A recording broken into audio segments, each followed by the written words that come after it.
Hey, where'd this come from? I found it. Well, let's both put it. Is it Captain Howdy?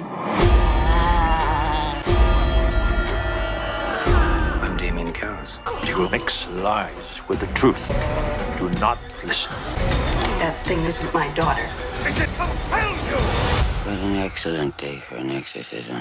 Hello guys, কেমন আছো সবাই? আশা করি সবাই খুব ভালো আছো। থাম্বনেল দেখে বুঝতে পেরেছো যে আমরা একটা ক্লাসিক হরর সিনেমা এক্সপ্লেন করতে চলেছি। যদিও এই সিনেমাটি আমরা কয়েক বছর পূর্বে এক্সপ্লেন করেছিলাম, তবে সত্যি কথা বলতে আমার নিজের আবার মনে চলে সিনেমাটি আবার মনে করি, এবং এই সিনেমাটিকে সর্বকালের সেরা হরর সিনেমা বলা হয়ে থাকে। সিনেমাটির নাম হচ্ছে দ্য এক্সোরসিস্ট। সিনেমাটি রিলিজ পেয়েছিল 1973 সালে, মানে আমাদের মুক্তিযুদ্ধ হওয়ার 2 বছর পরে, এবং এই সিনেমাটির আইএমডিবি রেট হচ্ছে 10-এ 8.1, মানে হরর সিনেমা হিসেবে এটার রেটিং সবচেয়ে বেশি। প্লাস এই সিনেমাটা তৈরি করা হয়েছিল সত্য একটা ঘটনার উপর ভিত্তি করে, একটা নভেল লেখা হয়েছিল, সেই নভেল থেকে ইন্সপায়ার হয়ে। এবং এই সিনেমা অস্কারে 21টা ক্যাটাগরিতে নমিনেটেড হয়েছিল এবং 18টা ক্যাটাগরিতে অস্কার উইন করেছিল। তো বুঝতেই পারছো এই সিনেমার হিস্ট্রি, ব্যাকগ্রাউন্ড অন্য লেভেলের, এবং এটাকে সর্বকালের সবচেয়ে হরর সিনেমা বলা হয়ে থাকে। এবং এই সিনেমা দেখে ওই সময়, মানে আজ থেকে প্রায় 52 বছর আগে অনেক মানুষ মারাও গিয়েছিল। তো অনেক কথা বললাম, সিনেমার অনেক ফ্যাক্ট বললাম, এবার চলো আমরা মূল ভিডিওতে যাই ছোট্ট একটা ব্রেক দিয়ে। তবে তোমরা অবশ্যই ব্রেকটা স্কিপ করবে হচ্ছে, এখন যাবে ডিসক্রিপশনে ওখানে ডুরাশন দেখবে, ডুরাশনে ক্লিক করবে, সরাসরি মূল ভিডিওতে যাবে। কোন ব্রেক আসলো না আসলো আমি না বলা পর্যন্ত তোমাদের সেটা দেখার দরকার নেই।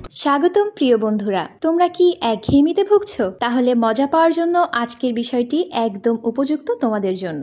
এখানে তোমরা বিভিন্ন খেলার ফলাফল জানতে পারবে, খেলা সরাসরি দেখতে পারবে, এবং ভবিষ্যৎবাণী করার মতো মজার একটি অংশও রয়েছে, যেখানে তুমি অনুমান করতে পারো কোন দল জিতবে, কতটা ব্যবধানে ইত্যাদি। এতে রয়েছে আকর্ষণীয় পুরস্কার জয়ের সুযোগ, বিলাসবহুল গাড়ি, নামি মোবাইল ফোন, কম্পিউটার এবং আরো অনেক কিছু। এটি এমন একটি বিশ্বস্ত জায়গা যেটি পিএসজি এর মতো আন্তর্জাতিক খেলার দলের পৃষ্ঠপোষকতা পেয়েছে, তাই এতে কোনো সন্দেহের সুযোগ নেই। নতুন কিছু খেলার সংযোজন হয়েছে, যেমন দ্রুতগতির চ্যালেঞ্জ খেলা ও মুরগির পথ চলা খেলা, যেখানে সহজেই খেলে আনন্দ নেওয়া যায়। আর হ্যাঁ, যদি তুমি আমাদের প্রচারমূলক সংকেত ব্যবহার করে নিবন্ধন করো, তাহলে পেতে পারো 12,000 টাকা পর্যন্ত পুরস্কার একদম বিনামূল্যে। সঙ্গে থাকবে প্রথম জমাই অর্থের পর বিনামূল্যে ঘূর্ণনের সুযোগও। অর্থ গ্রহণ ও প্রেরণ করা যাবে খুব সহজভাবে, নগদ, বিকাশ, রকেট, ব্যাংক হিসাব সহ আরো অনেক মাধ্যমে। তাই আর দেরি না করে উপরে থাকা স্থায়ী মন্তব্যে ক্লিক করো, সেখানে নিবন্ধনের প্রক্রিয়া রয়েছে।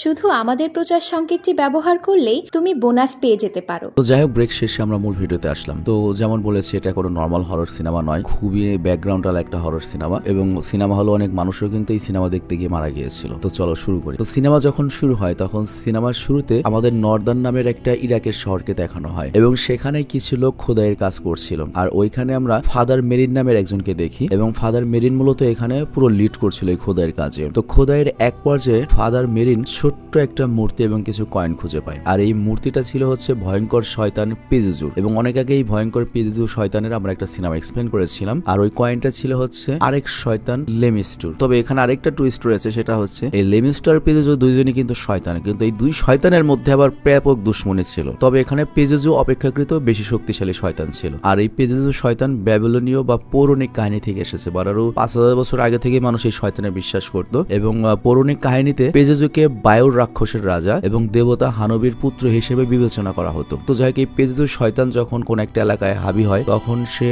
যে সমস্যাগুলো নিয়ে আসে সেটা হচ্ছে প্রচন্ড খরা, গরম, এবং বর্ষায় হঠাৎ করে তুফান নিয়ে আসে, এবং মাঝে মাঝে হাজার হাজার পোকা এনে ফসলের ক্ষেত নষ্ট করে, মানে মানব জাতিকে অনেক বেশি সমস্যায় ফেলে। এবং এই পেজিজু শয়তানের কাজই হচ্ছে ও রাগ হলে তোমার উপর কি করবে, পুরো জাতিকে না খাইয়ে মেরে ফেলবে, এরকম একটা ব্যাপার। আর অন্যদিকে পেজিজুর দুশ্মন ছিল হচ্ছে লেমোস্টো, একটা শয়তান। তার আবার শয়তানির রেঞ্জ অপেক্ষাকৃত ছোট, আর সে লক্ষ্য করে হচ্ছে গর্ভবতী মায়েদেরকে, এবং গর্ভবতী মায়েদের পেটের যে বাচ্চা থাকে সেই বাচ্চাদের রক্ত সে খেয়ে ফেলে। এবং এটা শুধুমাত্র 2-1 মহিলা না, পুরো একটা এলাকার মহিলাদের এরকম করতো, বাচ্চাই হতো না। তো এই জন্য ওই এলাকার মানুষজন মা এবং বাচ্চাদেরকে বাঁচানোর জন্য, ওই লেমোস্টোর হাত থেকে বাঁচানোর জন্য পেজিজু নামের ওই ভয়ঙ্কর শয়তানকে আহ্বান করতো, কারণ একমাত্র পেজিজুই ওই লেমোস্টো থেকে তাদেরকে বাঁচাতে পারে। তো এরপর ফাদার মেরিনকে আবারও দেখানো হয় সে এমন একটা জায়গায় পৌঁছেছে যেখানে একটা পেজদুর স্ট্যাচু দেখতে পায় এবং ওখানে দুটো কুকুর ছিল যারা নিজেদের মধ্যে লড়াই করছিল। তো এর অর্থ হচ্ছে দুটো শয়তান নিজেদের মধ্যে লড়াই করছে, অর্থাৎ পেজেজু আর লেমস্টন। তো এরপর জর্জ টাউনে আমাদের ক্রিস মিস্টনকে দেখানো হয়। আর ক্রিস মিস্টন ছিল নামকরা এবং একজন সফল অভিনেতা, আর সে সেখানে মুভিতে একটা অ্যাক্টরসের রোল প্লে করছিল যে মুভিটা স্টুডেন্টদের নিয়ে বানানো হয়েছিল। আর এই মুভির ডিরেক্টর ছিল হচ্ছে ক্রিস্টের ফ্রেন্ড বার। আর ক্রিস্টের 12 বছর একটা মেয়ে রয়েছে না, যার নাম হচ্ছে রিগেন। তবে ক্রিস তার কাজ নিয়ে এত বেশি বিজি থাকতো যে সে তার মেয়েকে সময় দিতে পারতো না, আর এই কারণে সে তার মেয়েকে দেখাশোনার জন্য একটা ন্যানি রাখে। তো ক্রিসের নাম ডাক টাকা পয়সা সবকিছুই ছিল, কোনো কিছুর অভাব ছিল না, বাট সময়ের খুব অভাব ছিল। তো এরপর সিন শিফট হয়, আমরা মা মেয়ে একসাথে দুষ্টুমি করতে দেখতে পাই। তো ক্রিস তার মেয়ের খেলনাগুলোর মধ্যে একটা উইজা বোর্ড দেখতে পায়, মানে এক ধরনের খেলা আর কি। আর সে মেয়েকে এই সম্পর্কে জিজ্ঞাসা করে এবং তার মেয়ে তাকে বলে এটা দিয়ে আমি খেলি। তো ক্রিস বলে এই খেলা এমন টাইপের খেলা, এটা দেখে তো মনে হচ্ছে একা খেলা যায় না, তুমি কার সাথে খেলো, মানে লুডোতে তুমি একা খেলতে পারবে না, ওরকম একটা ব্যাপার। তো এখানে তার মেয়ে রিগেন বলে না আমি তো এটা একা খেলি না, আমার সাথে ক্যাপ্টেন হাউডি এই খেলাটা খেলে। আর এখানে লক্ষ্য ইরাকে ওই পেজেজু শয়তানকে কিন্তু ক্যাপ্টেন হাউডি বলা হয়। তো ক্রিস এই বিষয়টা তার মেয়ের মজা ভাবে, আর ক্রিস তখন বলে চলো আমরা দুজনে মিলে এটা খেলি, আর তুমি আমাকে বলে এটা কিভাবে খেলতে হয়। তো ক্রিস খেলার জন্য যখন ওই বোর্ডের কাছে যায় এবং সে যখন ওই বোর্ডের গুটি হাত দিয়ে ধরে সেটা নিজে নিজে সরে যায়। তো এটা দেখে ক্রিস অবাক হয়ে যায় এবং ভাবে হয়তো চাইনিজ কোনো খেলনা এইভাবেই কাজ করে। আর মজা ভাবে সে বলে মনে হয় তুমি আমার সাথে খেলতে চাইছো না, বাট তার মেয়ে তখন বলে না আমি না, ক্যাপ্টেন হাউডি চাই তুমি এই গেমটা না খেলো। তো ক্রিস তার এই মেয়ের কথাগুলো সিরিয়াসলি নেয় না, দুষ্টুমি ভাবে, কারণ সে একটা শিক্ষিত সফল মানুষ, সে কি আর ভূত প্রেতে বিশ্বাস করবে। তো পরের সিনে দেখানো হয় ক্রিস ঘুমাচ্ছে, আর তখনই তার কাছে কারো কল আসে এবং সে জেগে ওঠে। আর সে দেখতে পায় তার পাশে তার মেয়ে শুয়ে আছে। আর এটা দেখে সে জিজ্ঞাসা করে তুমি তোমার রুম ছেড়ে আমার এখানে কেন শুয়ে রয়েছো? তোর মেয়ে তখন বলে আমার বেডটা খুবই নড়ছিল আর এর জন্য আমি ওখানে ঘুমাতে পারছিলাম না, তাই এখানে ঘুমাতে চলে এসেছি। তো ক্রিস এই ব্যাপারটাও সিরিয়াসলি নেয় না, সেভাবে হয়তো তার মেয়ে খারাপ কোনো স্বপ্ন দেখেছে আর তাই তার কাছে এসে শুয়েছে। তো এরপর ক্রিস করে রুম থেকে বাইরে বের হয়ে আসে, আর তখন ক্রিস চিলেকোঠা থেকে কোন একটা আওয়াজ শুনতে পায়। আর এই আওয়াজটা সে এর আগে অনেকবার শুনেছে, কিন্তু সে উপরে যখন যায় বরাবরের মতোই কিছুই দেখতে পায় না। তো পরের দিন ক্রিস করে তার মেয়েকে ডক্টরের কাছে নিয়ে যায়। তো ডক্টর যখন চেক আপ করছিল তখন হঠাৎ করেই রিগেন মানে ওই মেয়েটি করে বা ডক্টরের সাথে মিসবিহেভ করতে থাকে, তাকে উল্টাপাল্টা কথা শোনায়। তো ডক্টর তখন ক্রিসকে বলে আপনার মেয়ের মনে হয় নার্ভ প্রবলেম হয়েছে, আর এ কারণে তার টার্ন হাইপারও হয়ে গিয়েছে, আর তাই সে এখন রেগে যাচ্ছে, যেটা সামনেরও ডিপ্রেশন এবং অ্যাংজাইটির কারণ হতে পারে। তো ক্রিস তখন ডক্টরকে বলে না আমার মেয়ের তো এরকম কোনো সমস্যা নেই, আমাদের সাথে কখনো বদমেজাজি বা এরকম করে না। বাট ডক্টর বলে দেখুন রিগানের বাবা নেই, আর সে রিগানের সাথে কোনো রকম যোগাযোগও করে না, এই জন্য হয়তো এটার মনের প্রভাব ফেলেছে। তবে তারপরেও ক্রিস সবকিছু নর্মাল ভেবে নেয়। তো এখানে আমরা বুঝতে পারি ক্রিস তার কাজ নিয়ে এত বেশি ব্যস্ত যে তার মেয়েকে নিয়ে ভাবার তার সময় নেই, সে সবকিছু নর্মাল ভাবেই নিচ্ছিল। তো এরপর আমাদেরকে ফাদার ড্যামিয়েন কারাসকে দেখানো হয়, আর ফাদার ড্যামিয়েন কারাসের মাকে তার ছোট ভাই মেন্টাল হসপিটালে অ্যাডমিট করিয়েছে, আর এ কারণে ফাদার কারাসের মা খুব স্যাড ছিল। আর এখানে সমস্যাটা হচ্ছে কি তার মা অনেক বৃদ্ধা ছিল, হাঁটতে গিয়ে আসার পরে পা ফ্র্যাকচার হয়ে গিয়েছে, তবে কোনো ডাক্তারকে সে ট্রিটমেন্ট করতে দিচ্ছিল না। তো এই জন্য বাধ্য হয়ে তাকে পাগলের হসপিটালে অ্যাডমিট করাতে হয়েছে, আর এটা করেছে তার ছোট ভাই। তো এই জন্য ফাদার কারাস চায় সে তার মাকে এই হসপিটাল থেকে নিয়ে ভালো কোনো হসপিটালে ট্রিটমেন্ট করাবে, কিন্তু তার কাছে তো আবার টাকা নেই, অ্যাফোর্ড করতে পারবে না। কিন্তু কিছুদিন পরেই ওর মা মারা যায়, আর এই কারণে ক্যারাস খুব দুঃখ পায়। আর এদিকে আমরা দেখি ক্রিস তার বাসায় একটা পার্টির আয়োজন করে, আর সেখানে হঠাৎ করে তার মেয়ে সব গেস্টদের সামনে এসে বলে আমার বাবা ওপরের ফ্লোরে রয়েছে, আর এটা বলতে বলতেই ওই মেয়ে করে কি সবার সামনে পেশাব করে দেয়। তো এটা দেখে গেস্টরা তো অবাক হয়ে যায় এবং ক্রিসও মনে করে নাক কাটা যায়, এবং সে করে কি রিগানকে জোর করে নিয়ে গোসল করিয়ে বেডে শুয়ে দিয়ে চলে আসে। তো এরপর ক্রিস আসার পরে রিগানের বেড মারাত্মকভাবে নড়তে শুরু করে, যে কারণে রিগান জোরে জোরে চিৎকার করে। আর ক্রিস চিৎকার শুনে যখন এসব দেখতে পায় সে তো মনে করো পুরো শক, বুঝতে পারে না এসব কি হচ্ছে। আর তাই ক্রিস রিগানকে ডক্টরের কাছে নিয়ে যায়, আর তারপর ডক্টর অনেকগুলো টেস্ট করে। তবে এখানে রিগান অনেক কষ্ট পেল, তার সকল টেস্ট নর্মাল ছিল, তার কোনো সমস্যা ডক্টররা খুঁজে পায় না। তো রিগানের অবস্থা আরো খারাপ হতে থাকে, আর এরপর আমরা দেখতে পাই রিগানকে কেউ বারবার হাওয়ায় উঠিয়ে বেডে ফেলতে শুরু করেছে। আর এর ফলে রিগান একটা কথাই বলে চিৎকার করা শুরু করে কি আমাকে বাঁচাও নইলে আমি মারা যাবো। আর ক্রিস এটা দেখে কিছুই করতে পারে না, এবং দেখতে দেখতে রিগান পজেসড হয়ে যায় এবং ভিন্ন স্বরে কথা বলে ডক্টরদের কন্ট্রোলের বাইরে চলে যায়। তো ডক্টর তখন রিগানকে ঘুমের ইনজেকশন দিয়ে গভীর ঘুমে বিভোর করে দেয়। আর তারপর ক্রিস করে কি রিগানকে ওই ন্যানির কাছে মানে কাজের লোকের কাছে রেখে ডক্টরের সাথে দেখা করতে যায়। আর এরপর ক্রিস যখন ডক্টরের কাছ থেকে বাসায় আসে সে তখন রিগানকে ঘরে একা দেখতে পায়। আর কিছুক্ষণ পরে ন্যানি আসলে ক্রিস তাকে জিজ্ঞাসা করে রিগানকে একা রেখে তুমি কোথায় গিয়েছিলে? তো ন্যানি তখন জানায় রিগানকে একা রেখে আমি কোথাও যাইনি, একটু জরুরি কাজ থেকে আমি জাস্ট বার্গের কাছে তাকে রেখে বাইরে গিয়েছিলাম। বার্গ মানে হচ্ছে ওই ক্রিসের একটা ফ্রেন্ড ছিল, সেই ফ্রেন্ড। কিন্তু তখনই জানা যায় যে ওর ফ্রেন্ড বার্গ তো বাড়ির জানালা দিয়ে লাফ দিয়ে সুইসাইড করেছে, এবং ক্রিসও ঘরে গিয়ে দেখতে পায় রিগান উল্টো হয়ে সিঁড়ি নামছে, এবং এটা খুবই ভয়ঙ্কর একটা দৃশ্য ছিল। মানে জাস্ট চিন্তা করো আজ থেকে 52 বছর আগে, এখন তো আমরা জানি কম্পিউটার আছে, ভিএফএক্স আছে, আমাদের কাছে মনে হয় মুভি তো মুভি, হ্যাঁ, কিন্তু ওই সময় যখন মানুষরা মাত্র সিনেমার সাথে পরিচয় হচ্ছে, ও সিনেমা সবাই দেখার সুযোগও পায় না, হাতে হাতে মোবাইল ছিল না, টিভি ছিল না, একমাত্র দেখার জায়গা ছিল হচ্ছে মুভি। তো মুভির উপর তাদের অনেক বেশি ভরসা, অনেক বেশি রিয়েলিস্টিক লাগতো। আমি মনে করতে পারি আমি টার্মিনেটর 2 দেখে 30 বছর আগে যতখানি অবাক হয়েছিলাম, এখন ওর চেয়ে অনেক হাই লেভেলের সিনেমা দেখলো আমার কাছে খালি একটা কথা আসে, এই এডিট করছে, ভিএফএক্স, অমুক তমুক। তো ওই সময় এরকম দৃশ্য দেখে মনে করো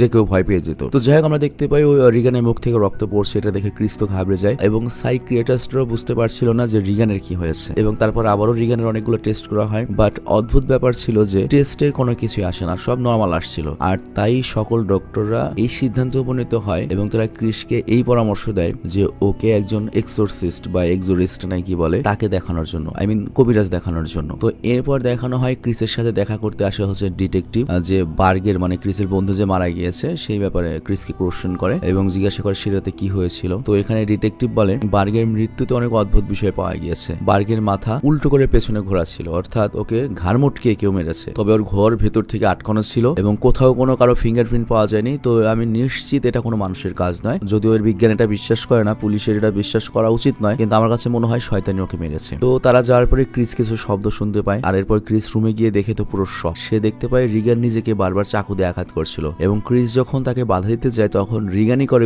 উপর আক্রমণ করে। এবং ক্রিসের কাজের লোক যখন এই শব্দ শুনে রুমে আসতে লাগে তখন একটা সোফা এসে আপনা আপনি দরজাটা বন্ধ করে দেয় এবং রুমে থাকা আলমারি নিজে নিজে মুভ করে ক্রিসের দিকে আসতে থাকে। তো ক্রিস তখন সেখান থেকে সরে নিজেকে বাঁচিয়ে নেয়, আর তারপর রিগান নিজের মাথায় টার্ন করে পেছনের দিকে ঘুরিয়ে ফেলে। মানে ওই সময় এটা দেখা খুবই ভয়ানক ছিল, চিন্তা করো। মানে এই সিনেমাটাকে তুমি 2025 সাল হিসেবে না, আজ থেকে 52 বছর পূর্বে 1973 অডিয়েন্স হিসেবে কল্পনা করো। এবং এই দৃশ্য দেখে যে কতজন স্ট্রোক করেছিল ওই সময় ভাই, সিনেমা হলের মধ্যেই তুমি ChatGPT নিয়ে যদি রিসার্চ করো অনেক তথ্য পাবে এই সিনেমা সম্পর্কে। তো যাই হোক, এরপর রিগান করে কি, ক্রিসের যে বন্ধু মারা গিয়েছে বার্গ, তার গলার আওয়াজে বলতে থাকে, দেখ তোর মেয়ে আমার সাথে কি করেছে। তো ক্রিস তখন সাথে সাথেই বুঝতে পারে যে ওর বন্ধুকে রিগানই মেরেছে এবং সে বুঝতে পারে তার মেয়ের ভেতর তো মেয়ে নেই, তার মেয়েকে শয়তান পজেস করে নিয়েছে। তো ক্রিস তখন দেরি না করে ফাদার কারাসের সাথে দেখা করে এবং তাকে রিকোয়েস্ট করে তার মেয়ের জন্য এক্সোরসিজম করা হয়। তো ফাদারের মা তো মারা গিয়েছে, এই জন্য সে এমনি মন খারাপ, সে প্রথমে এটা করতে না চাইলেও ক্রিসের এই অবস্থা দেখে সে রাজি হয়, মানে ক্রিসের মানসিক অবস্থা দেখে। তো এরপর কারাস যখন রিগানকে দেখতে যায় সে দেখে রিগানকে শয়তান পুরোপুরি প্রজেস করে রেখেছে, আর সে কারাসের মৃত্যু নিয়ে কারাসকে টিটকারি করতে থাকে। তো কারাস তখন ভাবতে থাকে এটা তো অনেক ডেঞ্জারাস শয়তান, যে আমার অতীত সম্পর্কেও আমার সবকিছু সম্পর্কে জানে, এবং সে বুঝতে পারে যে সত্যি ক্রিস তার মেয়ের ব্যাপারে সত্য বলেছে এবং ওকে সত্যি বড় ধরনের একটা শয়তান পজেস করেছে। তো এই জন্য এক্সোরসিজমের উদ্দেশ্যে ও যায় চার্চের পারমিশন নিতে, মানে এক্সোরসিজম করার একটা নিয়ম রয়েছে, যার উপরে এক্সোরসিজম করা হবে তাকে যে সত্যি শয়তানে পজেস করেছে এটা চার্চকে প্রমাণ করতে হয়। তো রিগানের কথার রেকর্ড এবং ক্রিস কারাসকে বার্গের মৃত্যু সম্পর্কে যা বলেছে আর সবকিছু বলা হয় এর ফলে, এবং ফাদার কারাস রিগানের রেকর্ড করা ভয়েসে শুনতে থাকে। আর এখানে রিগানের মুখে সে ফাদার মেরিনের নামও শুনতে পায়। ফাদার মেরিন মানে ওই যে যাকে আমরা সিনেমার প্রথমে দেখেছি। তো এইভাবে ফাদার কারাস তো চার্চের পারমিশন পেয়ে যায়, কিন্তু চার্চ তার সাথে একজন এক্সপিরিয়েন্সড ফাদারকে দিতে চায় যার আগে থেকে এইসব পেজুজো শয়তান সম্পর্কে বা ক্যাপ্টেন হাউডি সম্পর্কে অভিজ্ঞতা রয়েছে, আর সেটা আর কেউ নয় সেই ফাদার মেরিনি। আর এখানে একটা জিনিস মনে রাখতে হবে, ওই পেজুজো শয়তান মানে যাকে রিগেনকে যে পজেস করেছে সেও কিন্তু ফাদার মেরিনের নাম বলেছে। তো যাই হোক, এরপর ফাদার মেরিন যখন ক্রিসের বাড়িতে পৌঁছায় সে রিগানের চিৎকার আওয়াজ শুনতে পায়, আর ফাদার মেরিন তখন ফাদার কারাসকে বলে যত দ্রুত সম্ভব এক্সোরসিজম শুরু করো। তো এরপর তাদের এক্সোরসিজম শুরু হয়ে যায় এবং এরপর আসে হচ্ছে এই সিনেমার one of the iconic movement. তো যখন এক্সোরসিজমের কাজ চলতে শুরু করে তখনই রিগান অনেক ভয়ানক আওয়াজে চিৎকার করতে থাকে, তার খাটটা মুভ করতে থাকে, আর এরপর খাটটা তাদের চোখের সামনে ভাসতে থাকে। তবে এত কিছুর পরেও তারা এক্সোরসিজম থামায় না, আর এরপর সে ঘরের সবকিছু এদিক ওদিক ছুটতে থাকে এবং সে নিজের বাঁধন খুলে হাওয়ায় ভাসতে থাকে। তবে দুজন ফাদার অনেক কষ্ট করে ওকে কন্ট্রোল করে নর্মাল করে এবং ফাদার মেরিন তখন শয়তানের একটা ছায়া দেখতে পায়, যেটা ছিল হচ্ছে শয়তান পেজেজুর ছায়া। তো রিগান তখন চিৎকার করে এবং তাদের দুজনকে কথার জালে ফাঁসিয়ে দুর্বল করতে চাইছিল। যেমন এখানে রিগান ফাদার কারাসের মায়ের কথা বলে ওকে দুর্বল করে এবং বলে যে ফাদার কারাসের মায়ের মৃত্যুর জন্য ওর দারিদ্রতা দায়ী, আর মেরিনকেও তার স্ত্রীর মৃত্যু নিয়ে মনে করে টিটকারি করতে থাকে। কিন্তু তারপরেও ফাদার কারাস এবং মেরিন এক্সোরসিজমের কাজ চালাতেই থাকে। আর তারপর রিগান করে কি ফাদার কারাসের মায়ের গলায় কথা বলে এবং এবার সে মায়ের গলায় ডাইরেক্ট ফাদার কারাসকে বলে আমি তোর মা, তোর জন্য আমি মৃত্যুবরণ করেছি। তো এইবার ফাদার কারাস দুর্বল হয়ে যায়, নিজেকে আর কন্ট্রোল করতে পারে না। এর জন্য ফাদার মেরিন বলে তুমি দ্রুত ঘর থেকে বাইরে যাও, আমি একাই এক্সোরসিজম করছি, কারণ তুমি যদি দুর্বল হয়ে যাও তাহলে রিগানের ভিতরে থাকা শয়তান তোমাকে কাবু করে ফেলবে এবং ওকে আমি একা পারবো না, তুমি এখনই বাইরে যাও, মানসিকভাবে স্ট্রেংথ নিয়ে আবার চলে আসো। তো কিছুক্ষণ পরে যখন ফাদার কারাস মানসিক স্ট্রেংথ নিয়ে আবার রিগানের ঘরে আসে দেখতে পায় ফাদার মেরিনকে অলরেডি মেরে ফেলেছে রিগান, মানে রিগানের ভেতরের যে শয়তান পেজেজু রয়েছে ফাদারকে মেরে ফেলেছে, যা দেখে ফাদার কারাস খুবই রেগে যায় এবং রিগানের ভেতরে থাকা যে শয়তান রয়েছে মানে ওই পেজেজু শয়তানকে বলে তোর ক্ষমতা থাকলে সাহস থাকলে তোকে একটা চ্যালেঞ্জ দিলাম, তুই আমার বডিতে এসে দেখা। তো শয়তান এটাই করে। আর রিগানের বডি থেকে শয়তান যখন জেদের বসে কারাজের বডিতে চলে আসে। এখন বুঝতে হবে রিগান তো একটা ছোট পোলা বানো, তো ওই শয়তানকে কন্ট্রোল করতে পারে না, কিন্তু ফাদার কারাজ একে তো ম্যাচুর, তার উপর সে হচ্ছে ফাদার, সে অনেক কিছু জানে। তো সে করে কি শয়তানকে তার দেহে আটকিয়ে নেয় এবং এই শয়তানকে কিভাবে নরকে পাঠানো যায় এই জন্য সে সিদ্ধান্ত নেয় সে নিজেকে স্যাক্রিফাইস করবে। আর এই কারণে সে শয়তানকে তার দেহে আটকিয়ে জানালা দিয়ে লাভ দেয় এবং ফাদার কারাজ নিচে পড়তেই সেখানে অনেক লোক জমে যায় এবং সেখানে মরার আগে ফাদার কারাজ তার ফ্রেন্ডকে কিছু বলতে পারে। আর তারপরে আমরা দেখতে পাই রিগান ঠিক হয়ে গিয়েছে। মানে ফাদার কারাজ এখানে যেটা করেছে, সে শয়তানকে নিজের শরীরে আটকে নিজের আত্মাহুতির মাধ্যমে ওই পেজুকে আবার জাহান্নামের শয়তান জাহান্নামে পাঠিয়ে দিয়েছে। তো যাই হোক আমরা রিগানকে এরপর দেখতে পাই সে মোটামুটি ঠিক হয়ে গিয়েছে, আগের কোনো কিছুই তার মনে নেই। আর রিগান যাতে স্বাভাবিক জীবন যাপনে ফিরে আসতে পারে এজন্য রিগানের মা রিগানকে নিয়ে আমাদের বাংলাদেশের নোয়াখালীতে কয়েকদিন থাকার জন্য চলে আসে। আর এখানে এই সিনেমাটি শেষ হয়ে যায়। তো যাই হোক আমি বিদায় নিচ্ছি। তোমাদের যদি ভালো লেগে থাকে তাহলে কমেন্টে অবশ্যই জানাবে সিনেমাটি কেমন লেগেছে। তাহলে আমি করবো কি, এই সিরিজের কতগুলো সিনেমা রয়েছে যেগুলো সত্যি খুব ভয়ঙ্কর, আমি তোমাকে কয়েকটা লিস্ট দিই, মানে যে সিনেমাগুলো অ্যাকচুয়ালি খুব ভয়ঙ্কর। যেমন আরেকটা সিনেমা হচ্ছে হেয়ারডাইটারি, তারপর আছে কনজুরিং, আরেকটা আছে 1980 সালের সিনিং, টেক্সাস চেইনসো ম্যাসাকেরও যথেষ্ট নাম করা, তবে এটা ভূতের নয়। আছে দ্য রিং, হ্যালোইন 1978 সালেরটা এবং সিনিস্টার। এই সিনেমাগুলো অনেকটা কাছাকাছি। তো যাই হোক এক্সোরসিস্ট সিনেমা দেখে হয়তো তোমার কাছে মনে হচ্ছে কি এমন ঘোড়ার ডিমের সিনেমা, এখনকার সিনেমাতে তো এর চেয়ে অনেক বেশি কিছু দেখাতে পারে। বাট তুমি চিন্তা করো তখন ভিএফএক্স ছিল না, তখন যদি ভিএফএক্স ইউজ করা হতো মনে হতো কার্টুনের চেয়ে নর্মাল মনে হতো। কিন্তু এখানে যে তুমি এই সিনেমাটা দেখেছো পুরাটা মেকআপ এবং পুরাটাও মানে এই লেভেলের অভিনয় দিয়ে ফুটিয়ে তোলা হয়েছে, মানে পরিচালকের কলা কৌশল দিয়ে। তো ওই সময় এই সিনেমাটা তারা যখন দেখেছিল তাদের কাছে মনে হচ্ছিল যে তারা মনে করেছিল যে তারা ভবিষ্যৎ থেকে আসা কোনো সিনেমা দেখছে। এবং চিন্তা করো সিনেমা হলের মাঝখানে আজ থেকে 52 বছর আগে নিরীহ সোজা শান্তা মানুষ যারা জীবনে সোশ্যাল মিডিয়া চালায় না, এত বেশি আমাদের মতো পড়া ছিল না, শয়তান ছিল না, এত বেশি হার্টলেস ছিল না, এইসব দৃশ্য সাউন্ডের সাথে দেখেছে তাদের কি ফিল হয়েছে। তো যাই হোক আমি বিদায় নিচ্ছি, ভালো থেকো, সুস্থ থেকো। কেমন লেগেছে সিনেমাটি জানিও। আল্লাহ হাফেজ।